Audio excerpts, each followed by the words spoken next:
Welcome back to the channel as we delve into the archives once again and continue our look at Britain in the 1980s.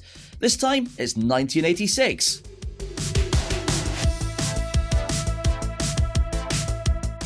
Starting in January, when Catchphrase made its debut on TV, a new state-of-the-art game show at the time hosted by Roy Walker. And Roy was no stranger to the odd catchphrase himself. It's very good, it's not right. And Mr. Chips became a household name, particularly after this famous catchphrase.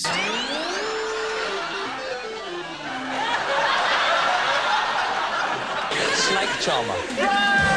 Ah, snake charmer. That's a relief. January saw trouble for Margaret Thatcher's government as her Defence Secretary Michael Heseltine resigned over what was called the Westland Affair, a dispute over the future of Westland Helicopters, Britain's last helicopter manufacturer, that saw Thatcher's future as Prime Minister briefly under scrutiny. Leon Brittan also resigned over the affair. February started with large areas of the UK under a blanket of snow and ice in what was a very cold start to the year. And on the 12th of the month, the Franco-British Channel Fixed-Link Treaty was signed at Canterbury by Margaret Thatcher, Geoffrey Howe and French President François Mitterrand. A treaty that, after many years of talks and false starts, allowed the construction of the Channel Tunnel to commence as a joint project between Britain and France. The newspaper industry dominated the headlines in 1986, and in February 58 people were arrested by police at a demonstration in the Wapping dispute, the London print workers' strike that began in late January. The strike lasted 54 weeks and, like the miners' strike the previous year, ended in defeat. The strike was instigated as Rupert Murdoch, owner of News International, planned to introduce technological innovations that would put 90% of the company's typesetters out of work. In the next 2 years, Britain's national newspapers opened new plants and abandoned Fleet Street, adopting the new technology with far fewer employees, another crushing blow for Britain's unions. As March began, the same new printing technology spawned a brand new national tabloid newspaper.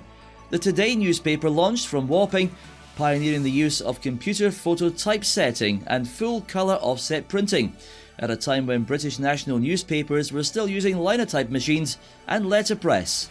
It was the UK's first full-colour newspaper. Then on the 13th of March, The Sun stole the limelight with a front-page headline that's still remembered today. But did Freddie Starr actually eat that hamster? I guess we'll never know. A royal wedding was in the pipeline in March as Buckingham Palace announced the engagement of Prince Andrew to Sarah Ferguson. The royal wedding was scheduled for the 23rd of July. More on that later. The journey from Portsmouth to the Isle of Wight got a whole lot quicker in 1986 as the UK's first high-speed catamaran ferry was introduced into service. The HSC Our Lady Patricia entered service in March between Portsmouth and Ryde. To April Fool's Day and the extension of the London Underground's Piccadilly line to Heathrow's Terminal 4. It was opened by the Prince and Princess of Wales, linking Heathrow to the city centre. Later that month, after the failure of the C5 and other projects, Sinclair Research found itself in financial difficulty, and subsequently Clive Sinclair sold the bulk of the company to Alan Sugar's Amstrad for £5 million. This included the rights to the ZX Spectrum computer and other Sinclair inventions. The Shops Bill 1986, which would have liberalised Sunday shopping, was defeated in the House of Commons on its second reading. It was one of only 4 defeats in the Commons for Mrs Thatcher, and the only time an entire government bill was defeated during her tenure. It took until 1994 for restrictions on Sunday trading to be relaxed. Until then, opening hours were restricted and the sale of certain products were forbidden on a Sunday. April saw journalist John McCarthy kidnapped in Beirut. The revolutionary cells claimed responsibility as revenge for the recent American bombing of Libya. McCarthy would be held in captivity for more than 5 years. In football, it was a big year for Oxford United as they played in England's top flight for the first time and won the League Cup, or Milk Cup as it was known then, with a 3-0 win over Queen's Park Rangers at Wembley. Trevor Hebbard, Ray Houghton and Jeremy Charles were the scorers. But sadly, due to the ban on English clubs in European competitions, Oxford missed out on their chance to compete in the UEFA Cup. What was Europe's largest indoor shopping centre opened its doors for the first time in April of '86. The first phase of the Metro Centre in Gateshead opened for business, with the remainder of the complex opening in the autumn.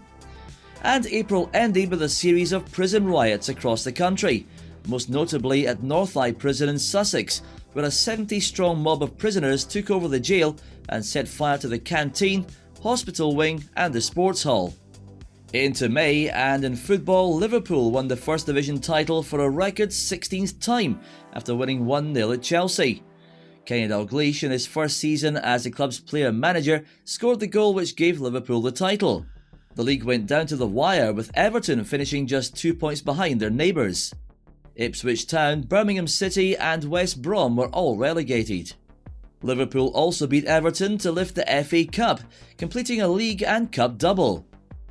It was an even tighter finish in the Scottish Premier Division, with Celtic taking the title on goal difference in what was one of the closest league finishes in Scottish football history. There was no relegation either, as the league was reconstructed and extended to 12 teams the following season. To June now, and all eyes were on Mexico for the World Cup.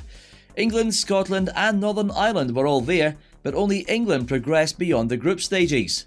Then on the 22nd of June, one of football's most contentious incidents took place as England faced Argentina at the Azteca Stadium. 6 minutes into the second half, with the score at 0-0, Diego Maradona ran in on England's Peter Shilton in the box and appeared to punch the ball into the back of the net to put Argentina ahead. In those pre-VAR days, the Tunisian referee didn't see the incident and allowed the goal. To be fair, you didn't need VAR for this one. A decent pair of eyes would have done the trick. Argentina beat England 2-1 and went on to win the World Cup, and ever since, the Hand of God goal lives long in the memory. There was a glimmer of hope from the tournament though, as England's Gary Lineker won the Golden Boot with 6 goals. Back to the news in June, and Patrick Joseph McGee was found guilty of the 1984 Brighton hotel bombing and was sentenced to life imprisonment. And the Queen made the headlines as it was announced she would be riding to the Trooping the Colour ceremony on horseback for the last time. Things got a bit faster in June as Richard Branson beat the speed record for a transatlantic crossing by boat in Virgin Atlantic Challenger 2. But he was denied the Blue Riband Award for his efforts because his boat didn't have a commercial maritime purpose and he'd stopped to refuel along the way. It's the halfway stage and time to spend our hard-earned cash again, with £170 the average weekly wage in 1986. Let's go shopping. You would be impressed at Presto in 1986. A tin of S&B corned beef 65 pence, 28 pence for a pound of apples, and if you liked a lot of chocolate on your biscuit, you could join the club for 34p and get one extra free. Sprucing up the garden? Well, a trip to B&Q at deals on Black & Decker, a new hover mower for $59.95 and a new strimmer for $29.95. Or how about a new car? If money was tight, you could buy a brand new Yugo from only $2,999. I like how it says they can only guarantee it won't rust for 3 years. From memory, it was more like 3 months. Anyway, back to the news as we enter July, and only a matter of weeks after his Golden Boot award at the World Cup, Gary Lineker became the most expensive British footballer ever in a £2.75 million move from Everton to Barcelona.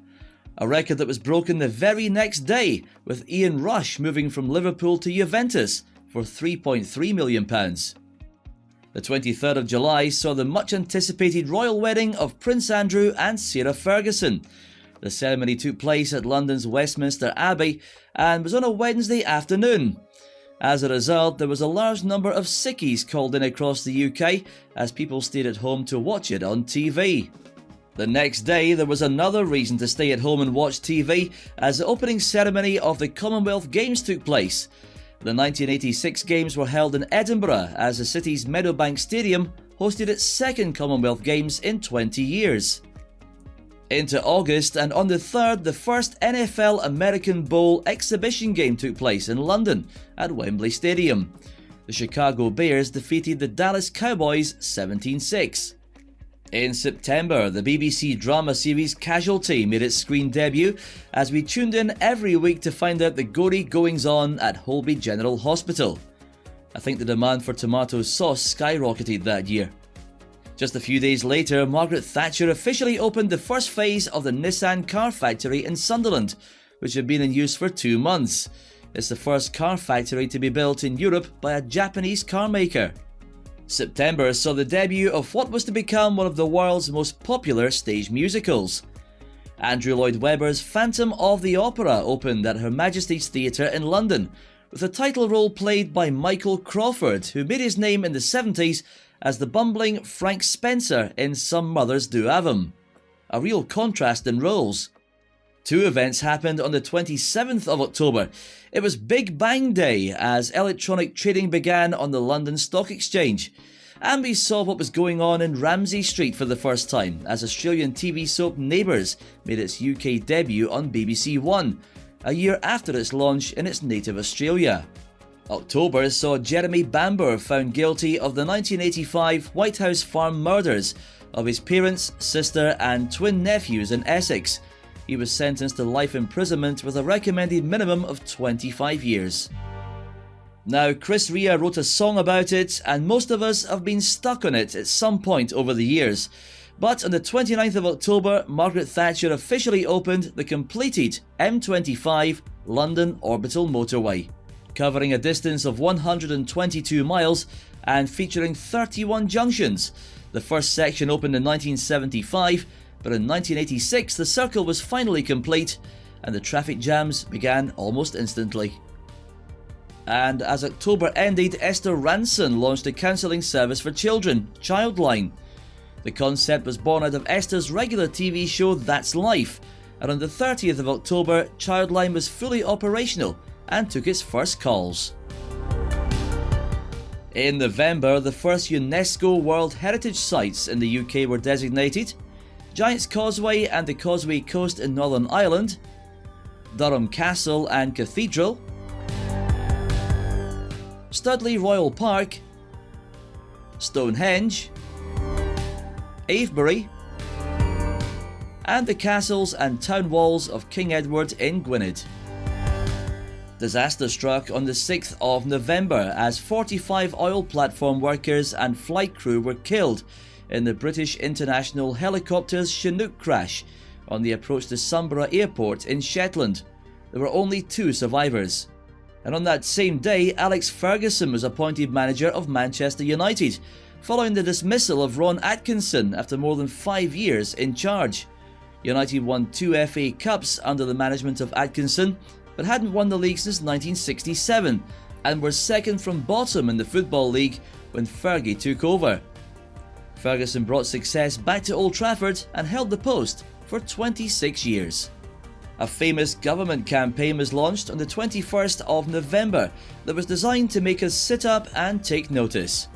The £20 million campaign to warn members of the public about the dangers of AIDS saw images of gravestones and themes of death used to drive the message home alongside a national information leaflet drop. That takes us to December, where British Gas shares were floated onto the stock exchange. The initial public offering of 135 pence per share valued the company at £9 billion, the highest equity offering ever at that time. There was a medical breakthrough as the world's first heart, lung and liver transplant in the UK was carried out at Papworth Hospital in Cambridgeshire in December. And on Christmas Day, the highest audience of all time for a British television drama was attracted by the famous Christmas Day episode of EastEnders, in which Den Watts served divorce papers on his wife Angie, after discovering that she'd feigned a terminal illness to try and stop him from leaving her. More than 30 million viewers tuned in for that episode. And finally, former Prime Minister and Earl of Stockton Harold Macmillan passed away on the 29th of December. He was 92 years old. Macmillan occupied 10 Downing Street from 1957 to 1963. And that's it for another edition of Britain in the 1980s. If you've been enjoying the series so far, you can watch the previous episodes on the playlist link in the description down below. Don't forget to share your memories of 1986 in the comments, and if you liked the video, hit the thumbs up and subscribe for more retro videos. I'll see you once again in the next one.